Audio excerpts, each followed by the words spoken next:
Mga kaubayan, kamusta po? Si Kamanong po, inyong lingkod, ay muli pong nagbabalik at tayo po'y magkomentuhan. Samahan niyo po ang inyong lingkod. At sana po ay nasa maayos po kayong kalagayan. Mag-umpisa na po tayo. Komentuhan po natin. Ito pong tinatawag na kanyang ate na bangag at bongit ay bigla na pong nabago ang ihip ng hangin. Yung galit na galit po sa China o sa China ng ilang taon, mag-aapat na taon na po na galit sa China at sa China at talagang grabe po ang iringan at mukha pa, hindi po ba, mukhang nung nakaraan pa mga taon, hindi po ba, muntik pa tayong mapunta sa giyera, hindi po ba, nung mga nakaraang taon at talagang pinaghahanda pa tayo sa giyera. Pero ngayon, bigla pong nabago ang ihip ng hangin. Mukhang lahat po ay kinain. Kumakain po yata talaga sila ng mga sarili nilang suka. Kamusta na kaya si Tariela at ang mga galit na galit po sa China? Ngayon po, bukas daw po ang tinatawag na bangag at bongit ng kanyang ate na magkaroon po ng joint exploration dyan po sa West Philippine Sea para po sa paghahanap ng langis. Mga kababayan, matagal na po yang pinupus panahon pa ni dating Pangulong Duterte na kailangan na natin ng sarili nating langis. Pero po sila, nung sila po yung umupo, ibang klase po. Nagpakatuta po kasi sila di umano sa West, sa Western. Hindi po ba? Umpisahan na po natin mga kababayan. Ano ba? Ano ba nang gagawin daw ng Pangulo? Eh, ang sabi kasi ng Pangulo, mukhang kailangan na nating ituloy itong naudlot nating oil exploration with China. Yan. Kasi paano tayo, kung wala tayong sariling oil at lagi tayo nakadepend sa Middle East, paano kung balang ang isang araw, gano'n naman ang mangyari? Totoo. Pero dapat aralin lang nila yan. Kasi may Supreme Court decision yan eh. Ayun nga, oo. Diba? Madali na yan. Di ba kayo? Crisis eh. May crisis tayo. Makipag-usap muna sila. Diba? Paano ba natin aayusin itong... Ako, mapaparatangan ng ano dyan. Pangulo, pro-China yan. Pro-China? Pro-China yan. Makikipag-usap eh. Tapos petroleum company yan eh. China pa, no? Oo, China. Pakinggan natin. Mahal na Pangulo. Pro-China ka daw? Sige nga, magpaliwanag ka po. Given the geopolitical chaos, is there reason to think that there needs to be a reset in relations with China? I think it's certainly going to happen. I don't think that's something that that is like an option. It's happening now. There's going to be a very, very serious restructuring. I remember I was watching Prime Minister Wong from Singapore, and he was saying we will have to redraw all of our even our legal relationships in terms of the international law, in terms of all of these things. They will have a lasting effect, and there will have to be a new normal.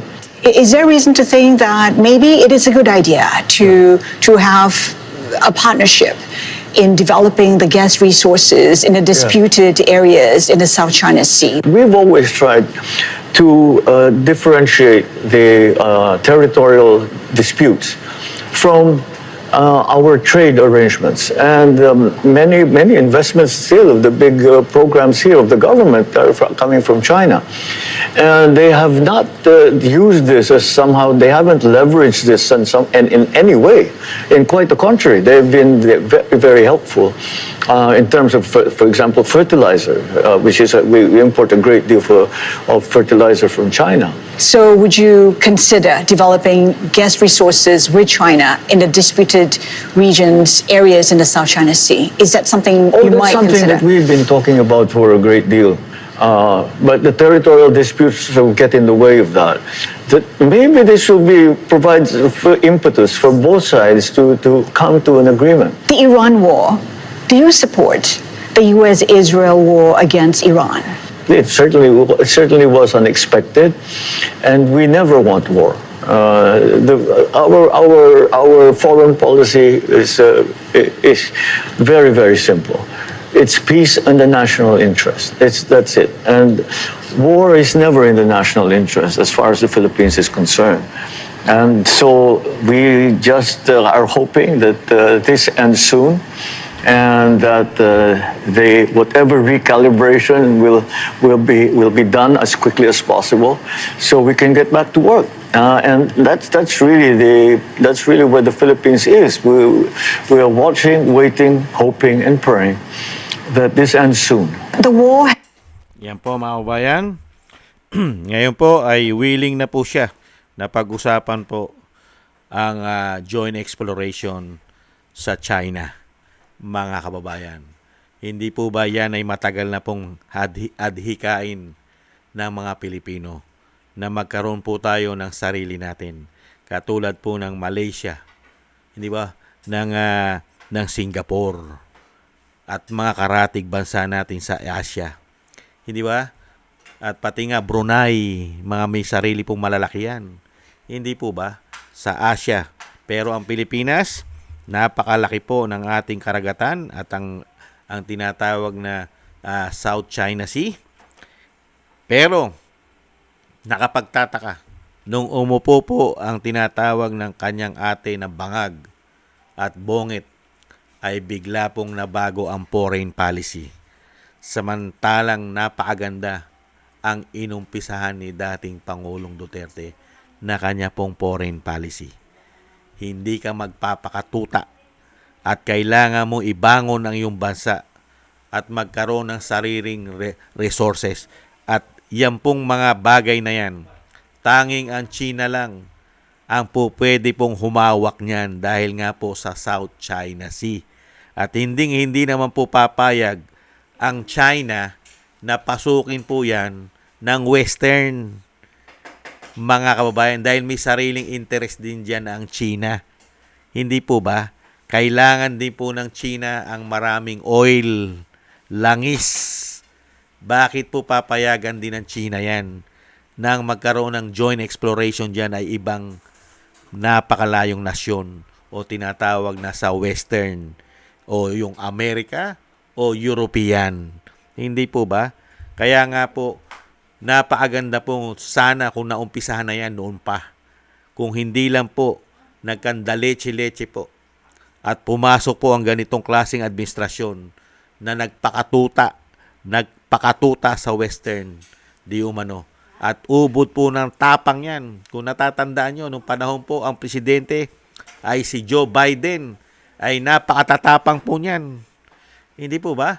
At talagang naghahanda na at naglagay pa na maraming mga missile umano sa ating bansa para po dyan sa iringan na yan. Pero ngayon, wala na po kasing malapitan.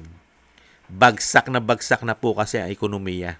Wala na po kasi nagtitiwala sa ating bansa na mga investor, na mga bansa na mag-i-invest sa ating bansa.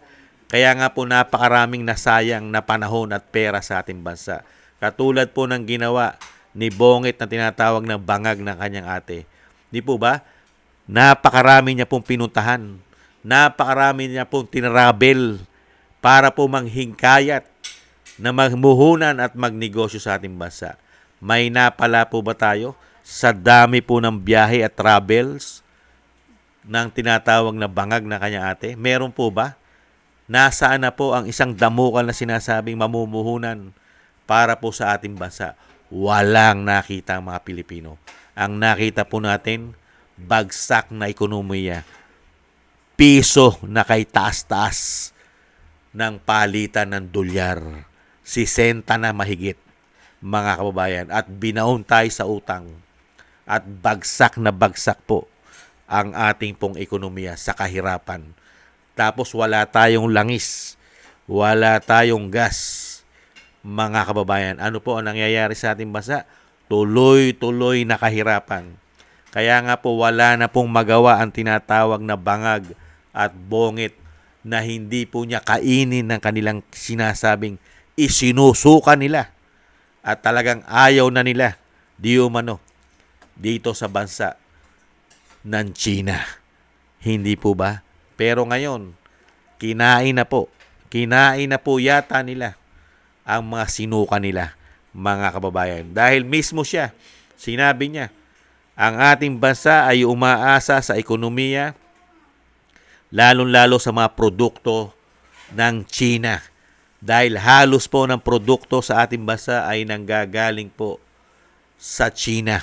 At mismo nga siya, sinabi niya, ni Bongit na tinatawag na bangag, pati ang mga fertilizer ay nanggagaling sa China o sa China, mga kababayan. Pero, pilit mong inaaway.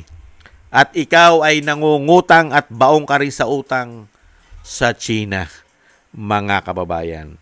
Kaya wala po tayong napala. At kung ito po'y matutuloy, mga kababayan, ay hindi pa naman natin ito pakikinabangan. Dahil marami na pong panahon ang nasayang. Paano po pakikinabangan? Sinayang niya po ang 4 na taon. Mag-4 na taon na po siya sa panunungkulan. Sinayang niya po yung 4 na taon na sana ay matagal na inumpisahan yan. Pagbaba po sana ni dating Pangulong Duterte ay tinuloy niya na po sana yung pakikipag-usap at yung sinasabi nga oil exploration dyan sa West Philippine Sea na tinatawag din South China Sea. Hindi po ba? Kung yan po'y tinuloy niya, 4 na taon na, mag-4 na taon na, di sana maganda na ang resulta. Katulad niyan, napakarami ng nasayang. Ngayon, wala ka na kasing tatakbuhan, di umano. Kaya kumakapit ka na sa China dahil bagsak na ang iyong ekonomiya. Lugmok na lugmok at baon pa sa utang ang iyong bansa, ang aming bansa. Hindi po ba? Kaya wala na po siyang magawa. Talagang kakainin na po niya ang sarili niyang suka. At pati po ang mga kaalyado niya. Pati po yung sa Coast Guard, yung tagapagsalita po dyan, si Tariela. Ano na kaya ang masasabi niyan? Ang mga dilawan, ang mga pink at mga liberal na mga galit din po sa China. Katulad po niyan, sila Hontiveros, sila Kiko. Hindi po ba pati po si Tulpo na pinalalayas po ang mga embahada ng China sa ating bansa, mga kababayan. Ano kaya ang masasabi nila na si Bongit at si Bangag ay nagpaplano po na makipag-join exploration sa China katulad ng gustong mangyari ni dating Pangulong Duterte, mga kababayan. Kaya po lahat po ng sinabi ni dating Pangulong Duterte ay totoo. Lahat po ng ginagawa ni dating Pangulong Duterte ay para po sa mga Pilipino, sa mga susunod na henerasyon po natin na hindi po tayo tuluyang malugmok at mahirapan lalong-lalo sa pangangailangan sa gas. At yung sinasabi naman po ng mga kababayan natin, ayaw nila sa China at gusto nila sa banyaga, malabo po sa sabaw ng pusit mangyari yan.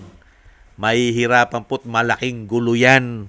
Dahil una-una, poprotektahan din po ng China yung kanila pong sinasabing yung nakapangalan sa kanila.